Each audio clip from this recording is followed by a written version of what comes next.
తాకట్లో ఉన్న మీ బంగారాన్ని విడిపించి ఆ రోజు ఆన్లైన్ రేటుకి కొంటాం. Sharma gold company. నమస్కారం, వెల్కమ్ టు సుమన్ టీవీ. నేను గీతాంజలి. ప్రస్తుతం మనతో పాటు శ్రీ జగదాంబ త్రిశక్తి పీఠాధిపతులు తాళ్ళూరి బనారస్ గురూజీ గారు ఉన్నారు. వారితో మాట్లాడదాం. గురుగారు నమస్కారం అండి. నమస్తే అమ్మా.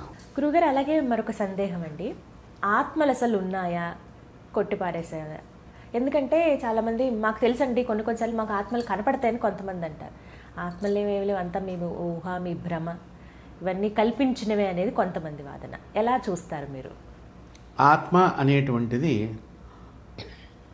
జీవుడు చనిపోయిన తర్వాత, వాళ్ళు మంచివాళ్ళు కానివ్వండి, చెడ్డవాళ్ళు కానివ్వండి, ఎవరన్నా కానివ్వండి, ట్రావెల్ చేసే లక్షణం, దానికి ఎక్కడికైనా ప్రయాణం చేసే లక్షణం ఉంటుంది.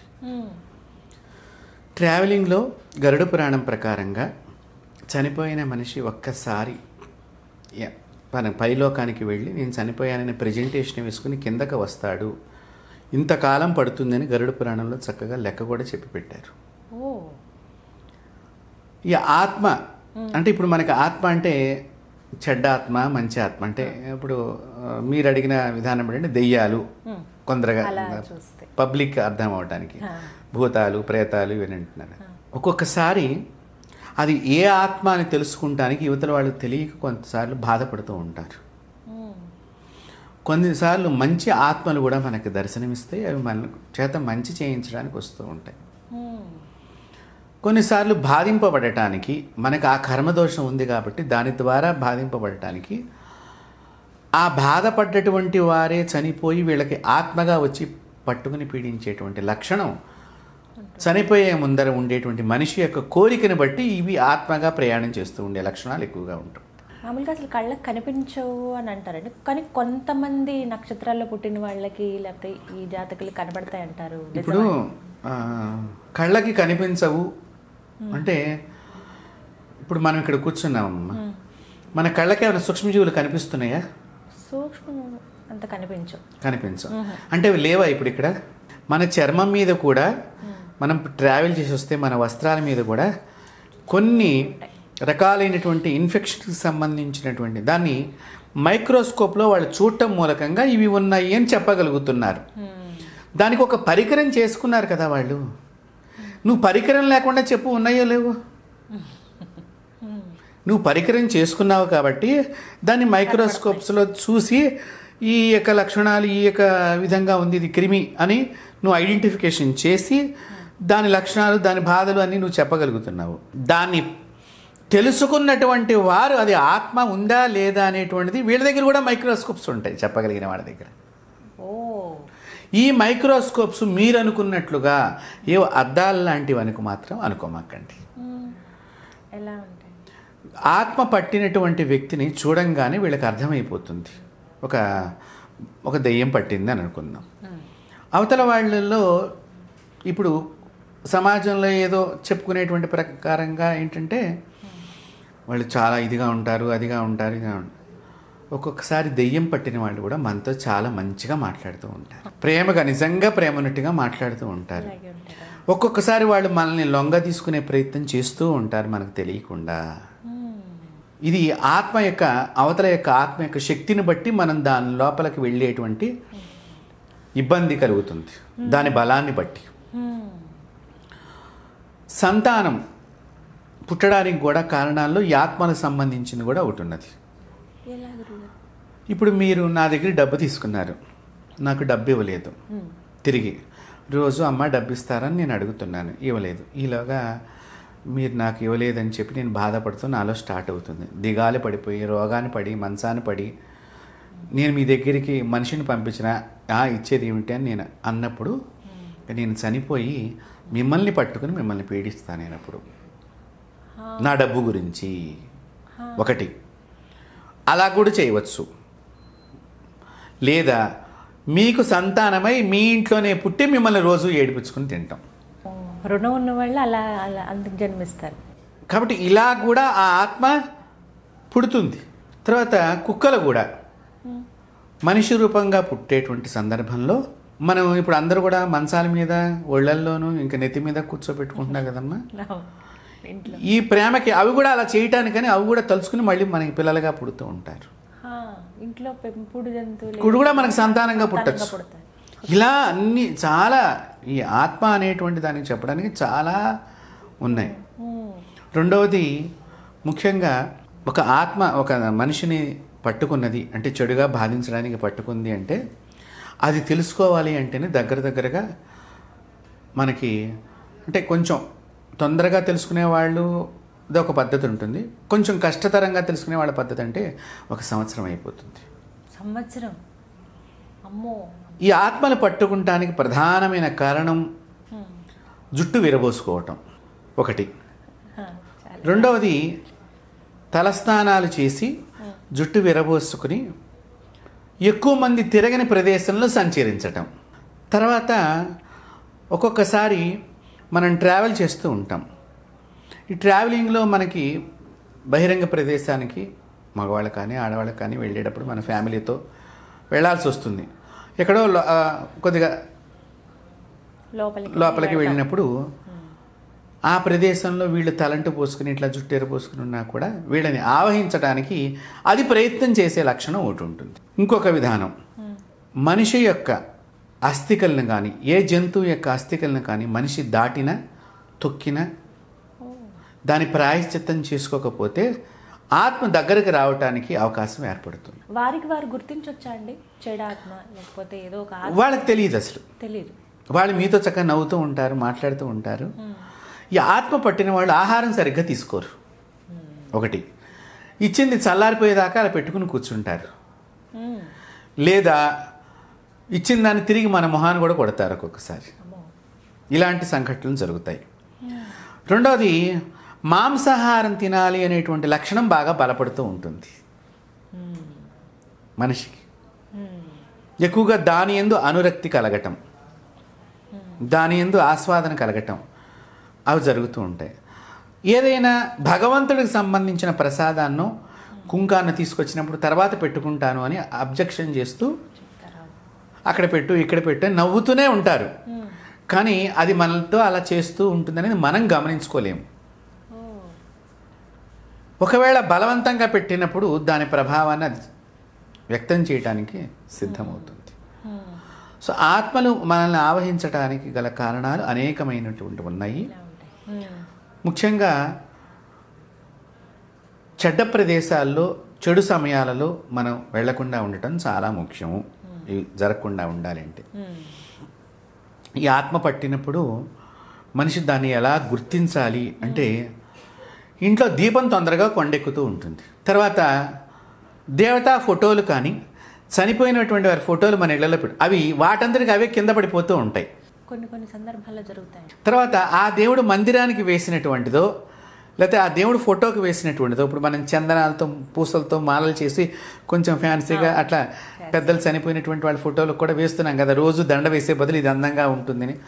ఆ దండలు కూడా మీరు మేకుతో గుచ్చినవి కూడా అది తెలియకుండా పడిపోయింది, ఎట్లా పడిపోయిందనే ఒక అనుమానం వచ్చేటట్టుగా పడిపోతుంది.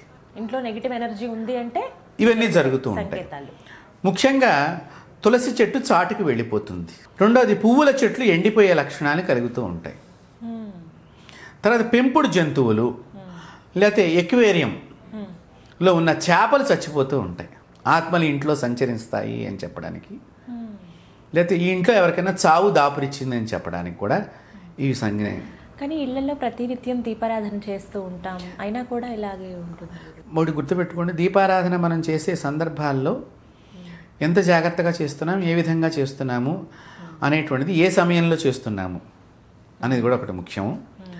ఇప్పుడు ఈ నెగిటివ్ ఎనర్జీ ఎక్కువగా ఉండటం కారణం ఏంటంటేనమ్మా, ఇంట్లో మనం ఒక రకంగా అంటే మా చిన్నతనాల్లో ఎప్పుడన్నా ఎవరన్నా మాంసాహారం తినేవాళ్ళు కూడా తినాలంటే గడ్డివాము దగ్గర తినేవారు.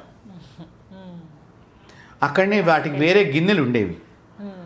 వాళ్ళు అంటే మేము గమనిస్తుంటే వాళ్ళు భయపడిపోయి ఏదో దాచుకున్నట్టుగా అది వాతావరణం అలా ఉండేది. అంటే మనం రోడ్డు మీద నుంచి ఎడుతున్నా మనం ఆ దొడ్లో, ఈ పూర్వకాలం ఆ దొడ్లోంచి ఈ దొడ్లోంచి అలా చుట్టాలు ఇంటికి పెడుతూ ఉండేవాళ్ళం. ఆ సమయంలో గబాబా వాళ్ళు సర్దుకుంటాం, ఓహో మనకు అర్థమైపోయేది. మరి ఇప్పుడు ఆ పదార్థం వాళ్ళు అప్పుడు ఇంట్లోకి తెచ్చుకోకూడదని అక్కడ పెట్టుకుని తిన్నది.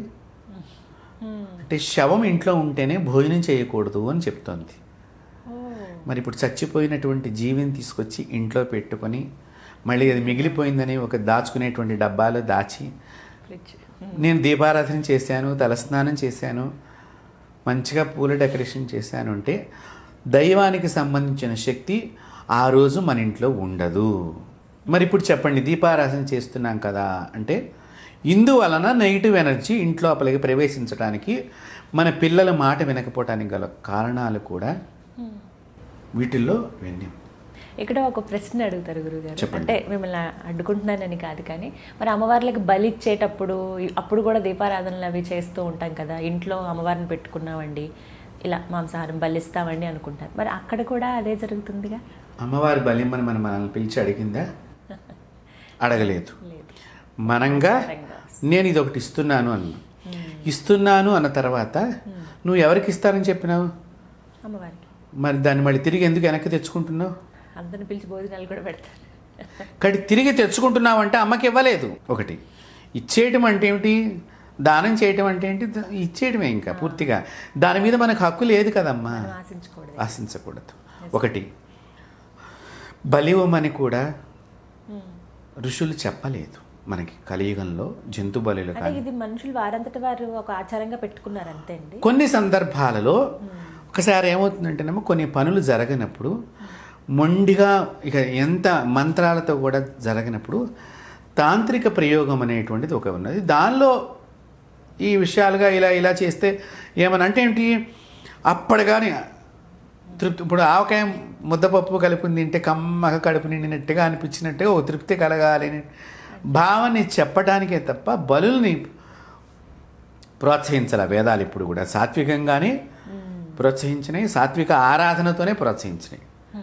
కాబట్టి ఇక్కడ బలులు అనేటువంటి మాటను మనం అసలు దీనిలో తీసుకోవాల్సిన అవసరం లేదు, మనం దాన్ని పాటించాల్సిన అవసరం. చెడు ఆత్మలు అంటే ఇలా ఉంటుందని చెప్పారు, మరి మంచి ఆత్మలు వస్తే సంకేతాలు ఏవైనా తెలుస్తాయా? మంచి ఆత్మలు రావటానికి గల కారణాలు సంకేతాలు అంటే స్వప్నం ద్వారా కనిపిస్తూ ఉంటారు. ఒకటి అంటే ఏదో అడగటానికి వాళ్ళు వచ్చినటువంటి భావాన్ని వాళ్ళు చెప్తూ ఉంటారు మనకి.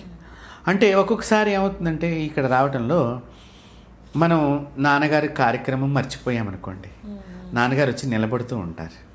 అయ్యో తద్దినం మర్చిపోయాం కదా, నాన్నది మొన్ననే కదా తారీఖు అయిపోయింది, అయ్యో మనం పెట్టలేదు కదా, ఇలా గుర్తు చేయటానికంటే వీడిని పాపము నుంచి తప్పించడానికి మంచి ఆత్మలు పిల్లల్ని రక్షించడానికి వస్తూ ఉంటాయి. ఈ విధంగా మనం గమనించవచ్చు. తర్వాత పితృదేవతలు, వాళ్ళని పితృదేవతా భావనగా వచ్చినప్పుడు ఇంట్లో ఆనందం పెరుగుతూ ఉంటుంది తెలియకుండా. తర్వాత ఏ చిన్న పని మొదలెట్టినా చాలా ఈజీగా, అసలు చాలామంది కష్టం అన్నారు, నాకు ఏంటో అట్లా అయిపోయింది పని అని అనుకుంటూ ఉంటాం. సో ఇట్లా పితృదేవతలు మంచి ఆత్మలుగా వాళ్ళు ఉండి మనం బ్లెస్ చేయడానికి, ఆశీర్వచనం చేయడానికి వచ్చినప్పుడు ఈ యొక్క ఫలితాలు మన ఇళ్లలో కనిపిస్తూ ఉంటాయి. కొన్నిసార్లు తరచుగా కనపడుతూ ఉంటారండి, అన్ని కార్యక్రమాలు జరుగుతున్న అంతా బాగుంటుంది, తరచుగా రోజు విడిచి రోజు లేకపోతే కొద్ది రోజుల వ్యవధిలోనే ఎక్కువగా కల్లో కనపడుతూ ఉంటారు. ఇక్కడ మమకారం ఒకటి వీళ్ళు వదలకపోయినా, వాళ్ళు వదిలించుకోలేకపోయినా కనిపించడానికి ఒక అవకాశం ఉంటుందని చెప్పడం జరిగింది. అంటే మమకారాలతో ఇప్పుడు చాలా మటుకు పూర్వకాలంలో కానీ ఇప్పుడు కూడా కొంతమంది ఉన్నారనుకోండి, అలాంటి వాళ్ళు చనిపోయిన వాళ్ళు ఆయన ఉంటే బాగా చేసేవారండి, ఆయన అయితే బాగా చెప్తేవాళ్ళండి, ఆయన అయితే ఇంకా బాగా చూసేవారండి, ఆయన వెళ్ళిపోయిన తర్వాత వీళ్ళు ఇష్టారాజ్యంలాగా అలా అనుకుంటూ ఉన్నప్పుడల్లా ఈమె ఎక్కడ అది బాధకి తెచ్చుకొని చచ్చిపోతుంది అన్నట్టుగా ఆమెకి నేనున్నాను అని చెప్పడానికి అన్నట్టుగా కళలో మనకి దర్శనమిస్తూ ఉంటాయి. అలా జరగటానికి అవకాశం ఉన్నది.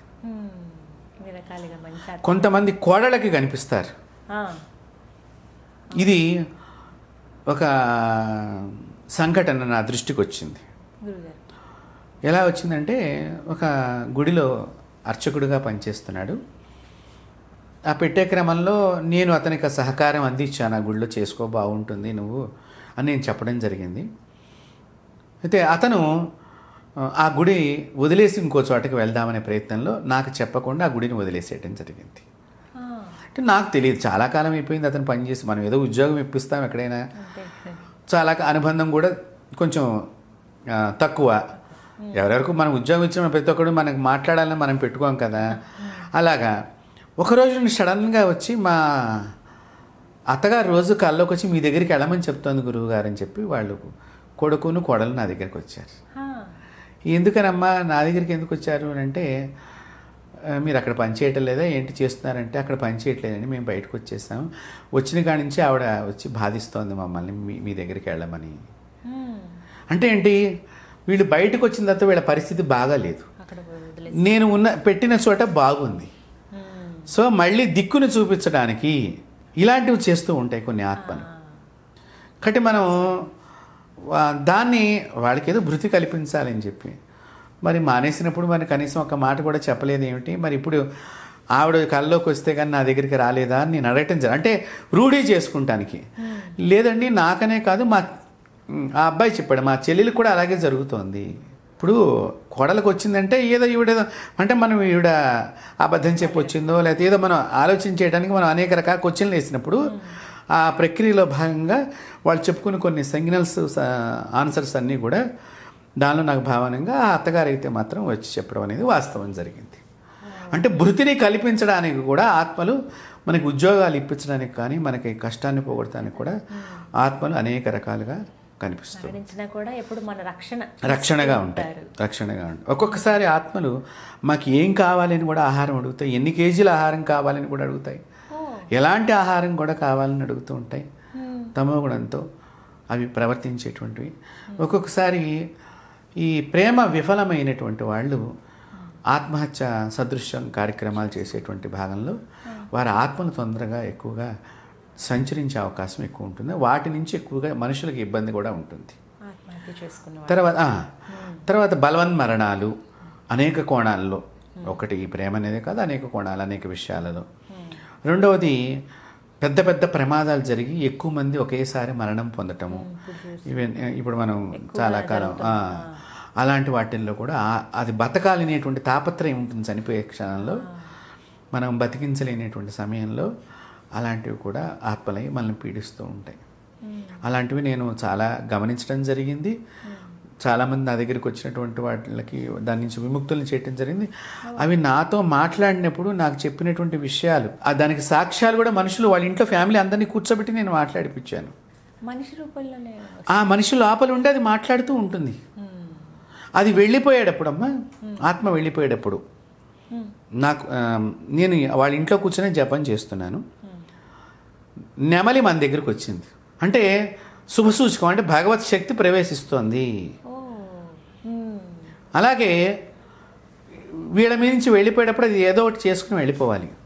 వాళ్ళ ఇంట్లో వాళ్ళు పల్లెటూళ్ళలో ఉంటారు, కోడి చనిపోవటము, తర్వాత పాము ఇంట్లోంచి బయటికి వెళ్ళిపోవటము, ఇవన్నీ చిహ్నాలు అన్నమాట. చెడు వెళ్ళిపోతుంది అని చెప్పడానికి చిహ్నాలు. ఇలాంటివి నేను చాలా గమనించున్నాను. ఇదేదో పల్లెటూళ్ళలో నమ్ముతారండి, చేయాలి, పట్టణంలో ఉండరండి అనుకుంటారు. కానీ పట్టణంలో కూడా చాలామంది మీద ఆత్మల ప్రభావం ఉన్నది. అది నేను చాలామందిని గమనించి మీరు పలానా చోటకి వెళ్ళండి అని. నేను మామూలుగా చాలా సింపుల్ సిటీగా నేను ట్రావెల్ చేస్తూ ఉండేటప్పుడు కూడా బస్సుల్లో కానీ రైల్లో కానీ గమనించినప్పుడు వాళ్ళు ఇలా ఇంకా అదొక రకంగా చూస్తారు, అది అర్థమైపోతుంది. మనం వీడు గమనించాడు అనేటువంటి భావన కాబట్టి. బట్ మనం వాళ్ళ పేరెంట్స్కి వాళ్ళకి చెప్తే వాళ్ళు బాగుంటారని ఒక ఉద్దేశ్యంగా చెప్పడం జరిగింది. కాబట్టి ఇవి మీ అనుభవంలో చాలా ఉన్నాయి అయితే. చాలా. మా నాన్నగారు కూడా ఆత్మల్ని వదిలించిన సంఘటనలు మేము చూడటం జరిగింది.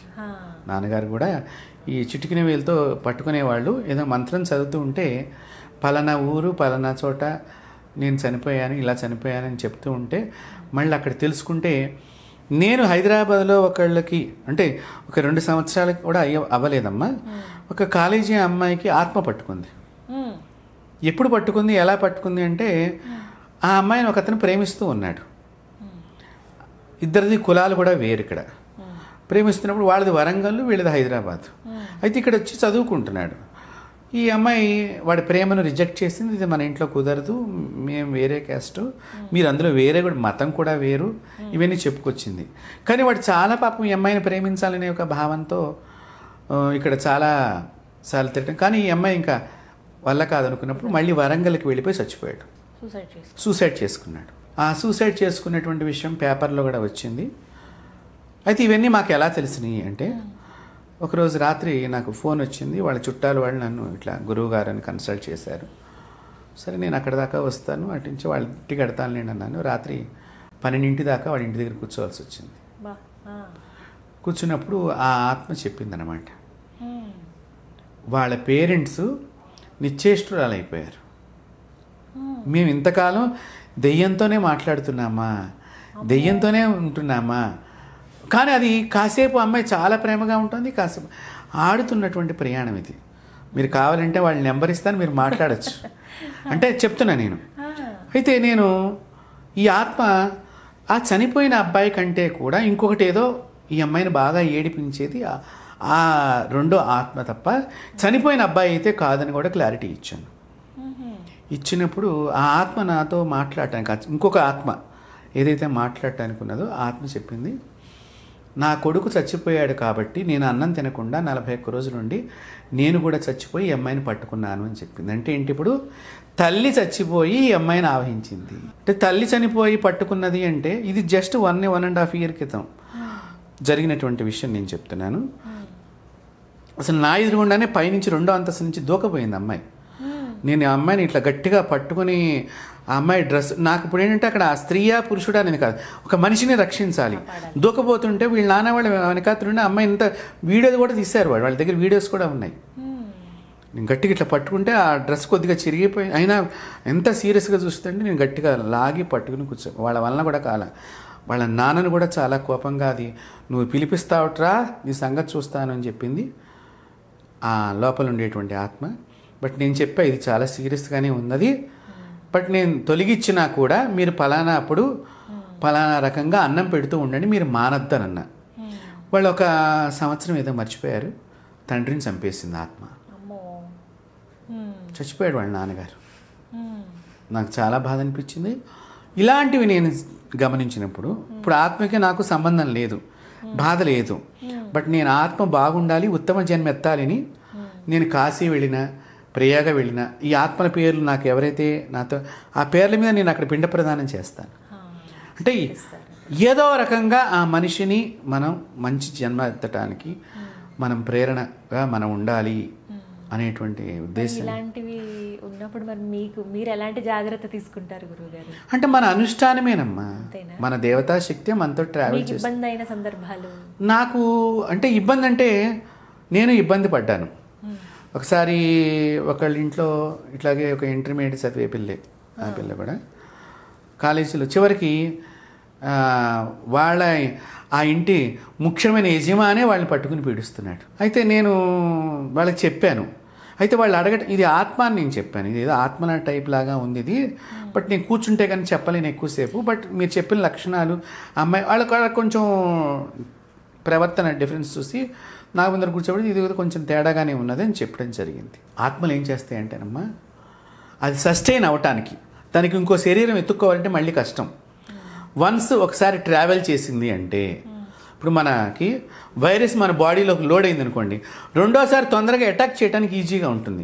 ఆత్మలకి కూడా ఈ బాడీ లోపలికి వస్తే రెండోసారి అటాక్ చేయడానికి చాలా అనేక ఆత్మలు రావడానికి కూడా ట్రావెలింగ్కి ఈజీగా ఉంటుంది.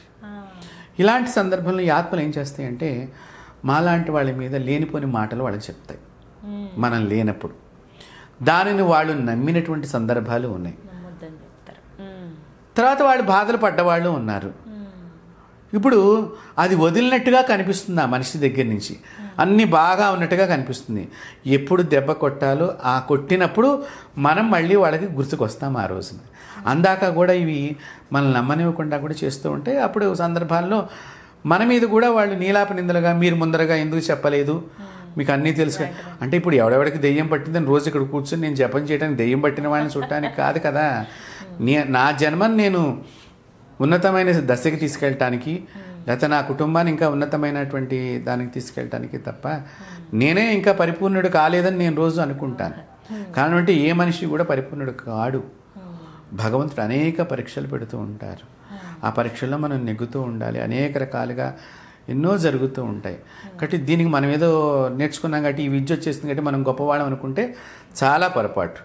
ఎప్పుడైతే భగవంతుడు చెప్పినట్టుగా మనం నడుస్తామో అప్పుడు ఇవన్నీ కూడా ఆయన చూసుకుంటాడు, మనకు సంబంధం లేదు. కాబట్టి దీనికి పెద్దగా మనం ఏమో చెయ్యక్కర్లేదమ్మా. భస్మంతోనే అనేక ప్రయోగాలు చేసి ఉత్తి చేత్తో ఒక 10 రూపాయల భస్మంతోనే ఆత్మతో మనం మాట్లాడవచ్చు. అంటే అలాంటి చాలా నా జీవితంలో నేను చూడటం జరిగింది. ఇప్పుడు ఇవి దెయ్యాలు. నేను ప్రయాగరాజ్ వెళ్ళినా, కాశీకి వెళ్ళినా పుణ్యాత్ములు స్నానం చేసేటువంటివి కూడా నేను చూడగలిగాను.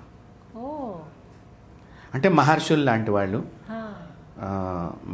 మహిమాన్వితమైనటువంటి శక్తి కలిగినటువంటి వాళ్ళు సూక్ష్మ శరీరం ద్వారా స్నానం చేయటం అనేది కూడా నేను గమనించడం జరిగింది. దానికి కూడా కొంతమంది నాతో పాటు కొంతమంది ట్రావెల్ చేస్తూ ఉంటారు. ఇప్పుడు వాళ్ళతో నేను చెప్తూ ఉంటాను, ఎవరు వచ్చారు చూడు, ఇట్లాగా ఉంటాయి అంటే తెలిసిపోతుంది ఆ వాతావరణం. ఆ సమయంలో ఆ ప్రదేశం, మనం నది దగ్గర కూర్చుంటే ఎవరు ఉండరు, కానీ అగరబత్తి వాసనలాగా వస్తూ ఉంటుంది. పవిత్రమైనటువంటి సుగంధమైన, అక్కడ ఏమీ ఉండదు. అది మనకి చిహ్నం అనమాట, వారు వచ్చినటువంటి పవిత్రులు వచ్చినట్టు లెక్క. అంటే అలాంటివి నేను చాలాసార్లు గమనించడం జరిగింది. అది పూర్వజన్మ అనుగ్రహం, భగవంతుడి అనుగ్రహం, ఈ జన్మలో తల్లిదండ్రులు ఇచ్చినటువంటి శక్తి అనుకోవాలంతే, గురువుల యొక్క అనుగ్రహం. చక్కగా చెప్పారు. అంటే కళ్ళకు కట్టినట్టుగా తెలిసాయి అన్నీ కూడా. ఒకటి గమనిస్తూ ఉండాలి మన జీవితంలో ప్రతి ఒక్కటి. ప్రకృతి, ముఖ్యంగా ప్రకృతి మనతో మాట్లాడుతూ ఉంటుంది. ప్రతి దానికి మనిషికి అహం వదిలేస్తే సమస్తము గోచరమవుతాయి. అహం అనేది వదిలేయాలి ఒకటి. రెండోది, భూకంపం వచ్చేదాన్ని వచ్చిన తర్వాత కొన్ని డిగ్రీస్లో ఇక్కడిక్కడ ఇది స్కేల్ పైన మేము గుర్తించామంటున్నారు. కానీ భూకంపం వచ్చింది, ఒక ఎలక గమనిస్తోంది, ఒక పక్షి గమనిస్తోంది, ఒక చేప గమనిస్తోంది. మరి వాటి దగ్గర ఏ మీటర్లు ఉన్నాయి చెప్పండి? అంటే భగవంతుడు ఉన్నాడా లేడా అంటే ఇదే ఆదేశం. ప్రతి జీవికి మీకు కూడా ఒక శక్తి ఉంటుంది, నాతో పాటు మీకు కూడా ఒక శక్తి ఉంటుంది. ప్రతి శక్తిని గౌరవించాలి. అందుకనే హిందూ సనాతన ధర్మంలో నమస్కారానికి తిరిగి నమస్కారం ఎందుకు చెప్తామంటే, నాలో ఉన్న శక్తిని నువ్వు నమస్కరించినప్పుడు నీలో ఉన్న శక్తి కూడా నేను నమస్కరించడం అనేది మన సంప్రదాయం. అంత గొప్పది మన సంస్కారము, సభ్యత కలిగినటువంటి సంప్రదాయం. కాబట్టి ఈ నమస్కారంతోనే ఒక్కొక్కసారి మీలో ఉన్న శక్తి కూడా నాతో మాట్లాడుతుంది. అలాంటి చనిపోయినటువంటి పీఠాధిపతులు, దివ్యమైనటువంటి పురుషుల్ని నేను సందర్శించటము, వాళ్ళు నాకు కొన్ని విషయాలు చెప్పడం, అలాగా వచ్చి నేను అవి చేయటము, అవి నేను చాలా ఆనందమైనటువంటి సంఘటనలు నేను గమనించడం జరిగింది. ప్రకృతిని మనం పరిశీలనగా చూడగలగాలి. అందుకే ఇన్ని కార్యక్రమాలు చేయగలుగుతున్నారు మీరు. చాలా సంతోషం గురుగారు, ధన్యవాదాలు.